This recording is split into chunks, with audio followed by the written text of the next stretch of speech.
गरीब घर की बेटी, बेटियां किसी से कम नहीं। कहानी एक ऐसी माँ की जिसके सपने और लालच इतने बड़े थे कि उसने उसे पूरा करने के लिए अपनी सगी बेटी को भी नहीं बख्शा। अरे मेरी प्यारी बिटिया रानी, सारा दिन इतने डिजाइनर कपड़े सिलती है। ये तो हाई क्लास के लोग पहनते हैं ना बेटा।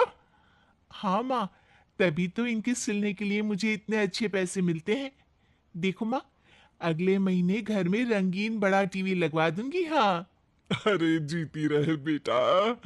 वैसे कोई ऐसा काम कर जिससे एक बार में ही ढेरों पैसे आ जाए।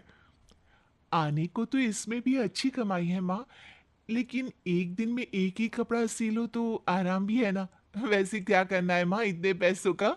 अरे तू बड़ी भोली है बेटा। अरे ओ रायना के पापा, देखो तो। रायना के लिए मैंने एक लड़का देखा है। पैसे तो इतने हैं कि लाखों रोज इधर से उधर हो भी जाए तो पता ना चले। वो तो ठीक है, लेकिन इतने बड़े घर का लड़का हमारी रायना से शादी क्यों करेगा? अरे कैसी बात कर रहे हैं आप? क्यों नहीं करेगा? अरे करेगा ना, कमी क्या है हमारी रायना में? अच्छा, फोटो तो दिखा दो, कैसा है लड़का? कहीं ऐसा ना हो कि कोई बूढ़ा निकले। अरे थोड़ी सी उम्र में बड़ा लड़का कोई बूढ़ा नहीं होता। ये देखो, फोटो किसी लड़के की नहीं बल्कि एक आदमी की थी। ये क्या बकवास है? कौन है ये? इसके बेटे की फोटो दिखाओ। जी, ये वो लड़का ही है। अरे साधना, तुम सगी माँ हो या सौतेली? अरे पैसा रहेगा तो राज करेगी ना। मेरे जीते जी मैं अपनी बेटी की शादी इतने बूढ़े आदमी से बिल्कुल नहीं करूंगा।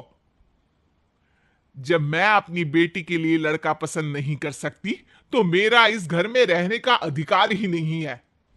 जैसे ही वो जाने लगती है कि तभी राइना वहां आ जाती है। माँ, आप जहां बोलेंगी मैं वहां शादी कर लूंगी, आप कहीं मत जाइए। और फिर रायना की शादी अपने से 11 साल बड़े राधा राम से हो जाती है। शादी के बाद एक दिन, अरे माँ, कैसे आना हुआ आपका? अरे बेटी, घर में आने के लिए कुछ सोचना होता है क्या? ये लो, पूरे 2 दर्जन केले है बेटा। शुक्रिया माँ। वैसे और बताइए। बेटा, तेरे पापा की तबीयत खराब हो गई है और तू तो जानती है कि उनकी कमाई कितनी है। अगर तुझसे कुछ पैसों का इंतजाम हो जाए तो। माँ, मेरे पास पैसे कहाँ से आएंगे? अरे वाह बेटी, तू तो गिरगिट की तरह रंग बदल रही है।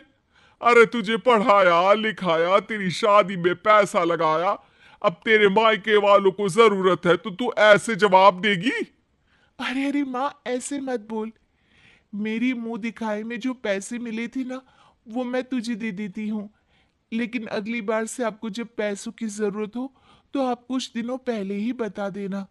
अरे ठीक है ठीक है, तो अभी से सुन ले, अगले महीने भी पैसों का इंतजाम करके रखना, मैं आकर ले जाऊंगी। तभी वहां रायना की सास आ जाती है।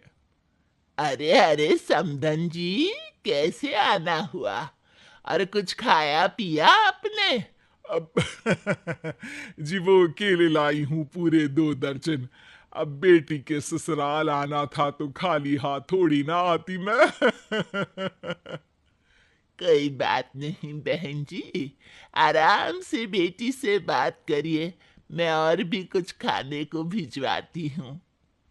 सास के जाने के बाद साधना भी पैसे लेकर घर आ जाती है। अब दिन बीतते हैं। साधना हर महीने रायना के घर आती और पैसे लेकर चली जाती। लेकिन एक दिन अचानक रायना की सास का फोन साधना पर आता है। बहन जी, जैसे भी हो आप जल्दी से हमारे घर आ जाइए ना। हमारी बहू रायना को क्या हो गया है? न बोल रही है न हिल रही है। हैं? अरे मार तो नहीं डाला मेरी मासूम बेटी को? साफ साफ बोल देती हूँ, मेरी बेटी को कुछ भी हुआ होगा ना तो मैं तुम लोगों को कंगाल कर दूंगी, क्लेम कर दूंगी करोड़ों का। अरे क्या हुआ भाग्यवान, कहां से करोड़ों आ रहे हैं? अरे मार डाला हमारी बिटिया को उन लोगों ने। हैं? क्या बोल रही हो तुम? मैंने तो पहले ही बोला था कि लड़का ठीक नहीं है।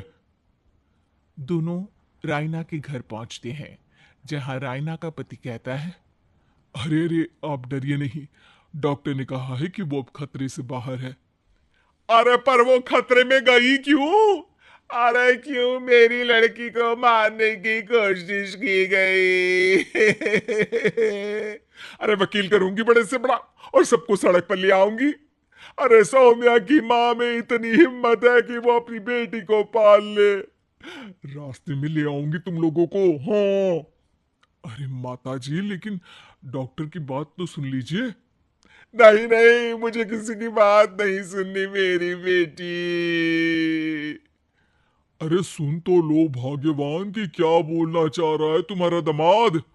जी दामाद जी बताइए, क्या हुआ है हमारी बेटी को? अरे पता नहीं, सारी सारी रात किसके लिए कपड़े सिलती रहती है और वो कपड़े जाते कहाँ है। अरे हम तो इतने पैसे वाले हैं, हमें तो कोई ज़रूरत नहीं है इसके सिलाई के पैसों की।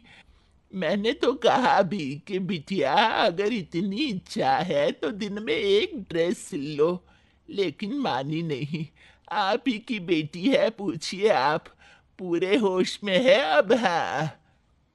ये कहकर सास वहां से चली जाती है। अब कमरे में सिर्फ बेटी, माँ और पिता थे। बेटा, मैं तो जीते जी मर जाता अगर तुझे कुछ हो जाता तो। क्या बात है बेटा, ये लोग अच्छे नहीं, तेरा पति ठीक नहीं है बेटा? अरे नहीं नहीं पापा, ये तो साक्षात भगवान का रूप है। मेरी सास तो मेरा पूरा ख्याल रखती है। ये लोग बहुत अच्छे हैं पापा। अरे तो फिर क्या जरूरत पड़ गई मरने की? माँ, पता ही नहीं चला, सारी सारी रात काम करती रहती। आपको पैसे भी तो देने थे, लेकिन ये नहीं पता था कि सेहत खराब हो जाएगी। अरे पैसे देने थे तो सास से या पति से लेकर दे देती। नहीं नहीं माँ, ये मेरे सम्मान के खिलाफ था। आप लोगों ने मुझे इस लायक बनाया है कि मैं आप लोगों की मदद अपने पैसों से करूं। पिता को साधना पर बहुत गुस्सा आता है, लेकिन साधना की आंखों में आंसू होते हैं। मुझे माफ कर दे बेटा, मैंने कभी नहीं सोचा था कि तू इतनी स्वाभिमानी निकलेगी। बेटा, मैंने अपने लालच में तेरा जीवन बर्बाद कर दिया, मुझे माफ कर दे बेटा।